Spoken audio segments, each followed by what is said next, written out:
ಉತ್ತರ ಕರ್ನಾಟಕದ ಭಾಗದ ಏನು ಮಹತ್ವಾಕಾಂಕ್ಷಿ ಯೋಜನೆ ಅಂದರೆ ಕಳಸಾ ಬಂಡೂರಿ ಮತ್ತು ಏನು ಮಹದಾಯಿ ವಿಚಾರ ಮತ್ತೆ ಮುನ್ನೆಲೆಗೆ ಬಂದಿರತಕ್ಕಂಥದ್ದು.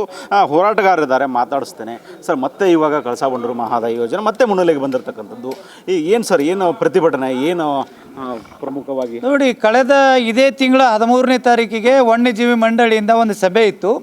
ಇಡೀ ರಾಷ್ಟ್ರದಲ್ಲಿ ಏನು ಸಭೆ ಮಾಡ್ತಾ ಇರ್ತಾರೆ, ವನ್ಯಜೀವಿ ಪ್ರತಿ 6 ತಿಂಗಳಿಗೊಮ್ಮೆ ಸಭೆ ಆಗ್ತದೆ. ಈ ಸಭೆ ಮಧ್ಯದಲ್ಲಿ ನಮ್ಮ ಕಳಸಾ ಬಂಡೂರಿ ವಿಚಾರ ಒಂದು ಇರೋದ್ರಿಂದ ನಾವು ಈ ಸಾರಿ ನಮಗೆ 46ನೇ ವರ್ಷದ ಬಂಡಾಯ ದಿನ ಏನು ಆಚರಣೆ ಮಾಡ್ತಾ ಇದ್ದೇವೆ. ಅದೇ ದಿನ ವಿಜಯೋತ್ಸವ ಸಿಗ್ತದೆ ಅಂತೇಳಿ ನಾವು ದೊಡ್ಡ ಕನಸಿನಿಂದ ಇದ್ದೇವೆ. ಅದೇ ದಿನ ಬೇಕು ಅಂತ ಕೇಂದ್ರ ಸರ್ಕಾರ ರಾಜ್ಯ ಸರ್ಕಾರಕ್ಕೆ ಪತ್ರ ಆಗ್ತದೆ. ವನ್ಯಜೀವಿ ಮಂಡಳಿಯಿಂದ ಅವತ್ತು ಏನು ಸಭೆ ಇತ್ತು, ಆ ಸಭೆಯಲ್ಲಿ ತಮ್ಮ ವಿಚಾರವನ್ನು ನಾವು ತಿರಸ್ಕಾರ ಮಾಡೇವು ಅಂತ ಹೇಳ್ತಾರೆ. ಅದೇ ತಮಿಳ್ನಾಡು ವಿಷಯ ಏನು ಉತ್ತರಾಖಂಡಕ್ಕೆ ತೊಗೊಂಡು ಹೋಗ್ತಾ ಇದ್ದಾರೆ. ಅದರಲ್ಲಿ 10 ರಾಜ್ಯಗಳಿಂದ ವನ್ಯಜೀವಿ ಇರುವಂಥ ಪ್ರದೇಶದಲ್ಲಿನ ಹೈ ಟೆನ್ಷನ್ ವೈರನ್ನು ತೊಗೊಂಡು ಹೋಗ್ತಾ ಇದ್ದಾರೆ. ಅಲ್ಲಿ ಇವರಿಗೆ ವನ್ಯಜೀವಿ ಇರೋದನ್ನು ಕಾಣಂಗಿಲ್ಲ.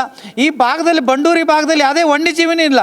ಆದರೆ ತಮಿಳ್ನಾಡು ವಿಚಾರದಲ್ಲಿ ಅಲ್ಲಿ ಆನೆ ಕಾರಿಡಾರ್ ಇದೆ, ಹುಲಿ ಕಾರಿಡಾರ್ ಇದೆ, ಚಿರತೆ ಕಾರಿಡಾರ್ ಇದೆ, ಆಮೇಲೆ ಜಿಂಕೆ ಕಾರಿಡಾರ್ ಇದೆ, ಕರಡಿ ಕಾರಿಡಾರ್ ಇದೆ.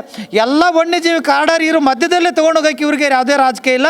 ಆದರೆ ಈ ಭಾಗದ 4 ಜಿಲ್ಲೆ 13 ತಾಲೂಕು ಸುಮಾರು 500ರಿಂದ 600 ಹಳ್ಳಿಗಡೆ ಕುಡಿ ನೀರು ಬೇಕು. ಈ ವಿಷಯದಲ್ಲಿ ರಾಜಕೀಯ ಮಾಡ್ತಾ ಇರೋಂಥ ಇದರಿಂದ ಹಾಗಾಗಿ ನಾವು ಭೂಪೇಂದ್ರ ಯಾದವ್ ಅವರಿಗೆ ಇವತ್ತು ಕಾಲ ಮಿಂಚಿ ಹೋಗಿಲ್ಲ.